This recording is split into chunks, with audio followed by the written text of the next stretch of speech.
Star Trek Prodigy, a second chance for Chakotay.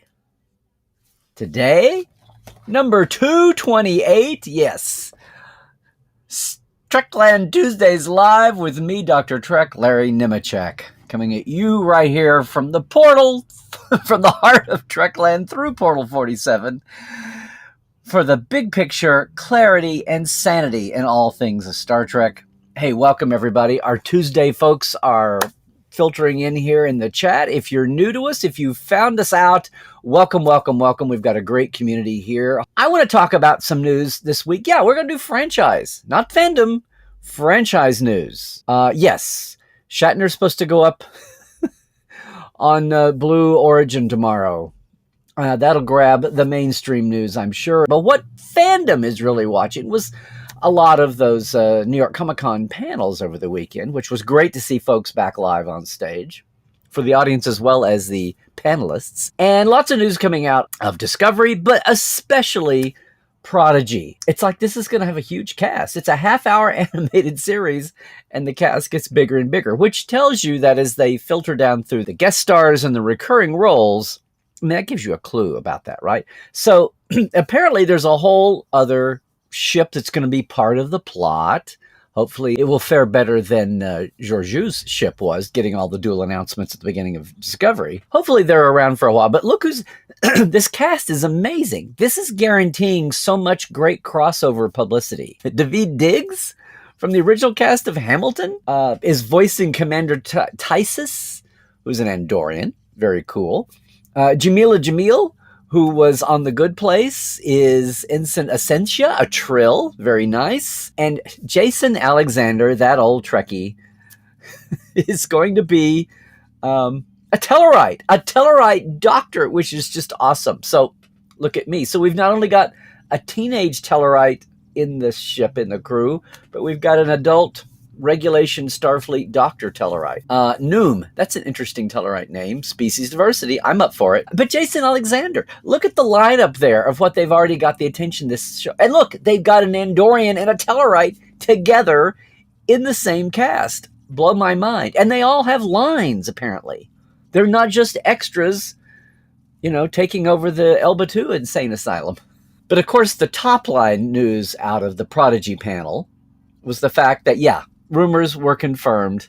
He spilled the beans a little bit a few weeks ago. But yeah, Robert Beltran is back as Chakotay. Captain Chakotay, mind you.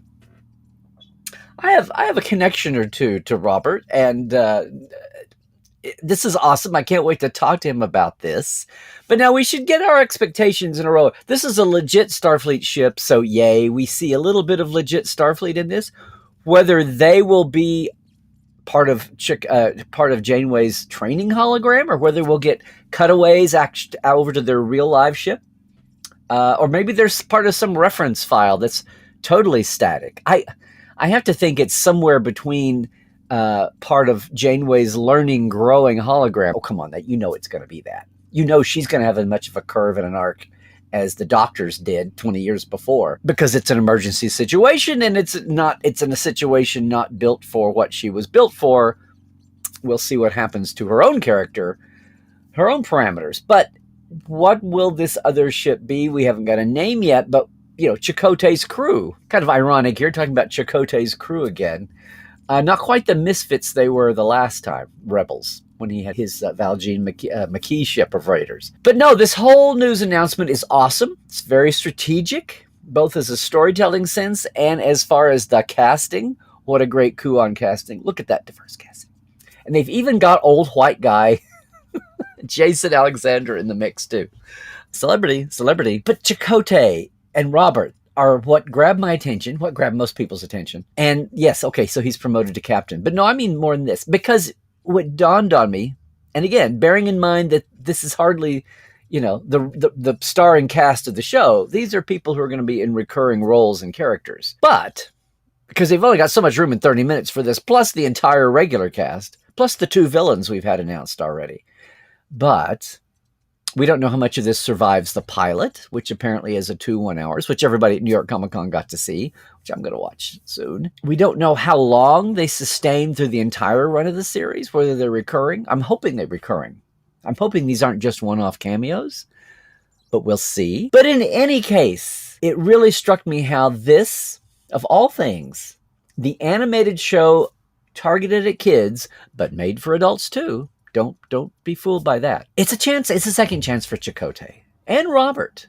I mean, if you think about it, and a lot of you were there week to week with good old Voyager back in the 90s on UPN, and a lot of you have come along since Voyager was in first run. So this, but all you know is what you've seen online or heard said at conventions as throwbacks and memory pieces. And the Voyager documentary is coming down the pike too. And that will have insight into this. A lot of us have an idea what happened to Chakotay and Robert. From the beginning, when you had the JC movement start off, which was Janeway and Chakotay together, and even got teased in some episodes, but pulled back. You had Chakotay as this strong second character, and then over time, and especially, and nothing on Jerry or the writing of the Incredible 7 of 9 character. In fact, it defied expectations big time. She was not the bimbo in the catsuit. She was such a compelling character with such an arc. But what that meant was, yeah, we can all analyze the series now. That took away from some of the characters that were not there. And yeah, there were times when it felt like the 7 and Doctor show with Janeway in there. Everybody else taking a backseat. In fact, if B'Elanna and Tom had been a couple's item with that arc to write, I wonder if the two of them, especially Tom, would have faded back. But we've all, Kes is let go in favor of 7. We all kind of agree that the character that took the worst of it, even more, I think, than Garrett and poor Ensign Kim, was Chakotay and Robert's character. And then the last season to have that, ill-advised affair. Some people are big, what would that be? SJers, and that's an anathema to the JCers. There's a lot of aspects of the handling of Robert's character and the handling of Robert himself, who was not, and made it public, was not happy, and has even recently said he wanted out after 4 or 5 years, and they didn't want to let him. They didn't want the uproar of another cast change. Contrast that with Terry Farrell. A different era, different time, different folks. Robert wasn't happy, but he was there to the end. A lot of folks weren't happy with the way the arc of the character was portrayed. So maybe, yes, in limited fashion, maybe, Prodigy is a way to do better by Chakotay and by Robert. And most of all, and I hope everybody listening, if you're not aware of this, I hope some of you go and do some research. We've talked about it before here and on the Trek Files, and of course in Portal 47 roundtables. Maybe the ultimate damage done to Chakotay was out of the gate. The original envisioning of Chakotay and the reason for the episode Journey's End on Next Generation. I mean, the one thing Voyager had going for it was that it had not one, but 2 Star Trek series set to help build up its backstory. And chiefly, for the beginning, that was all about the Maquis. The entire plot line of the DMZ and the Maquis Rebellion that you saw evolving on Next Generation, especially on DS9, which DS9, Iron the guys took it and ran with it. They did way more than was expected, and you wind up with Eddington for several seasons. The entire backstory and the choices that were made, even in casting, were supposed to set this up. If you go back and look at the extras on DS9, on the entire Native American Journey's End episode was meant to start getting you in the vibe for Chakotay, even though it was not cast yet, as we know now. The entire vibe of the extras on all the DS9 Maquis episodes were meant to get you involved. Oh, look, there's some Klingon-ish characters. There's some Native American characters there. Dorvan too. Look at the people walking in the doors there. It was all meant to lay the groundwork. And, of course, the black Romulan commander Cyril was meant to get you ready for seeing a dark-skinned Vulcan. A Vulcan of color. Even though he was Romulan, the Vulcanoid species race. So Voyager had all this backstory, had all this canvas to get audiences even subconsciously ready for all the characters it was going to spring at you. And then they had the difficulty casting Native Americans. Native American actors of note either didn't want to be in a sci-fi show, or they didn't want to be in a show that wasn't tested. They didn't really know how to. Anyway, and the casting for Chakotay went on and on and on. Not quite the debacle that the Janeway casting was. And they were thrilled to get Robert, but it did mean that they veered away from the Native American ethnicity that they were looking at, that's betrayed in Journey's End, to coming up with a Mayan, mestizo, Hispanic, Native North, and that's kind of the backstory that wound up with Chakotay.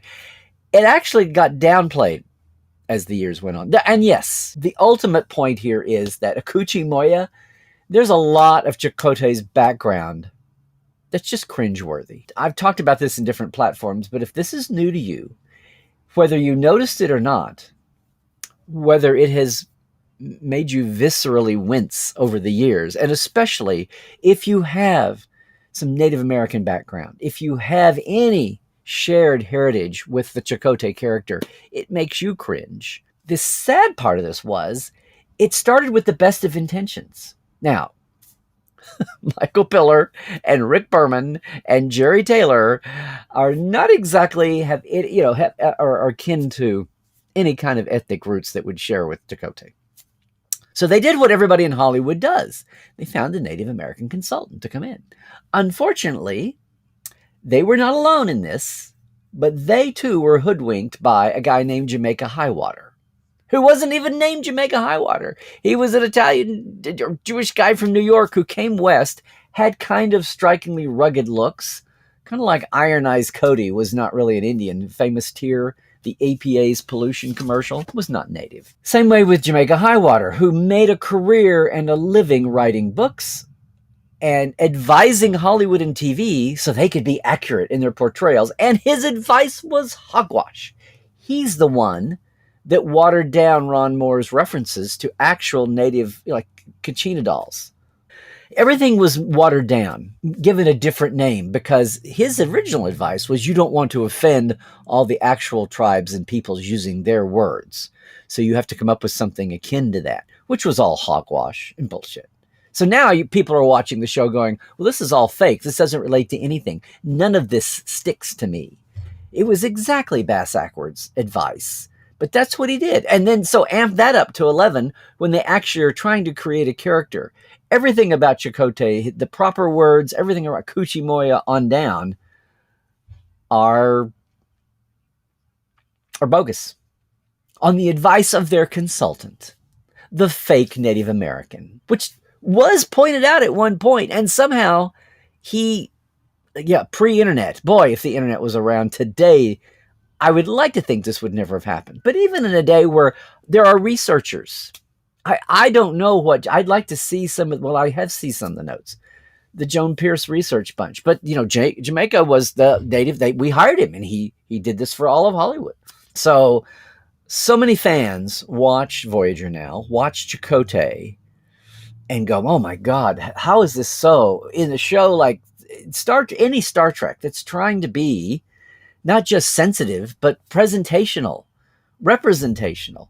How did this go so screwy?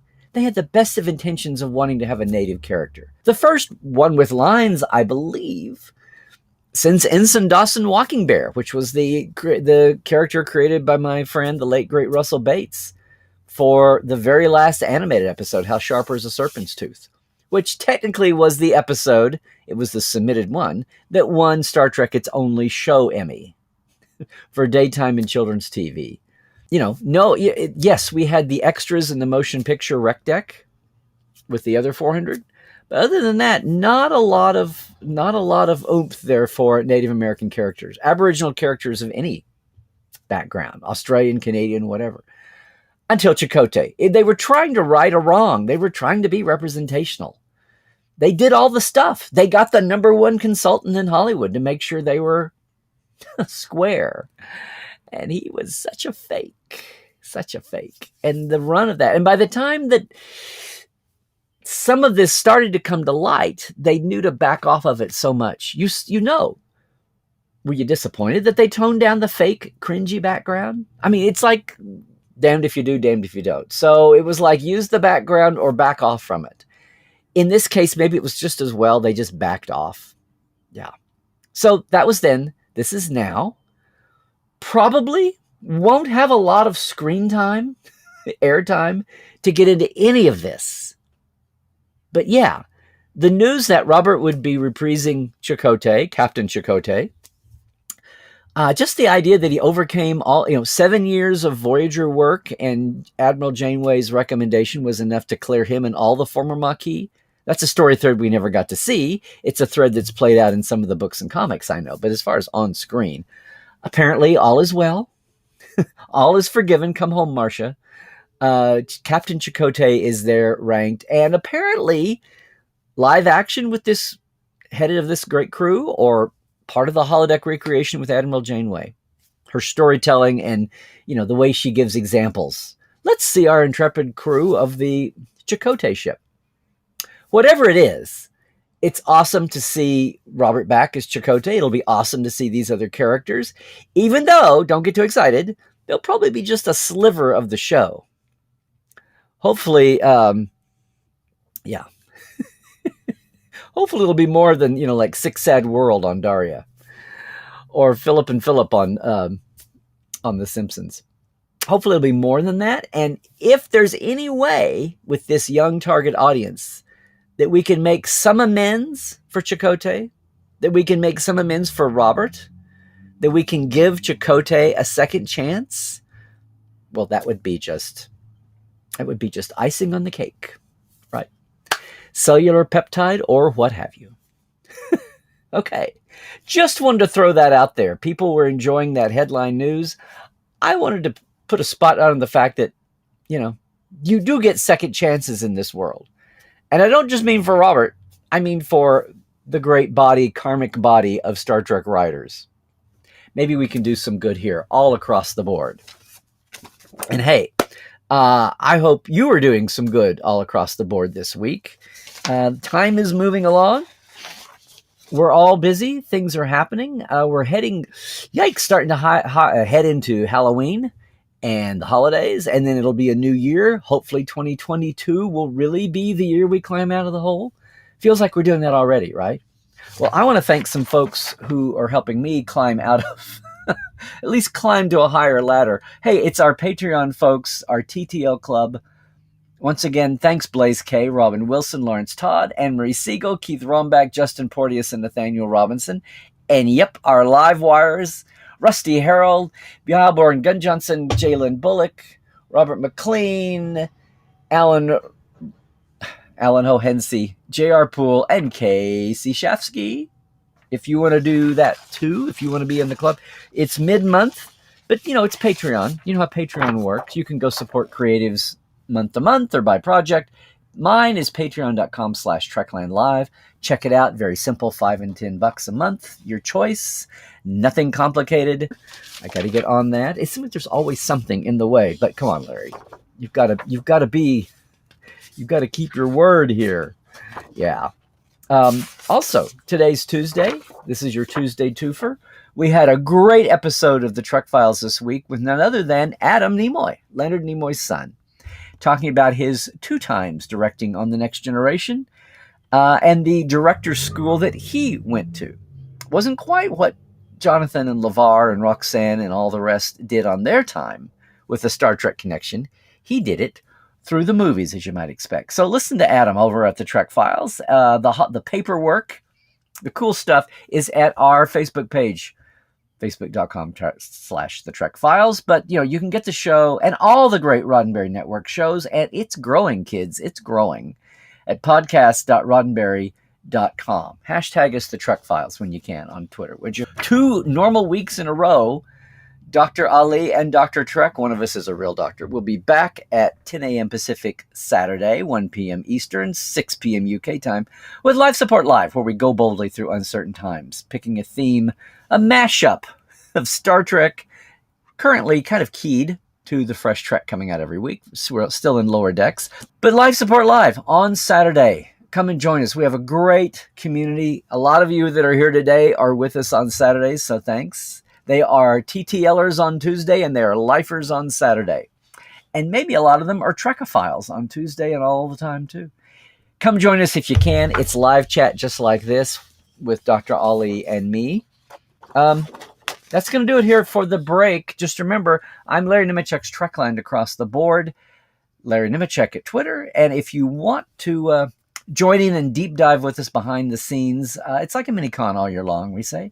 Portal47.net. But if you are leaving us here on later YouTube, come on. It's still not over yet. There are still numbers of folks in trouble out there. So please stay healthy, do all the things. Stay woke. Check your sources. And if it's legit, maybe give it a listen. Most of all, trek well, everybody.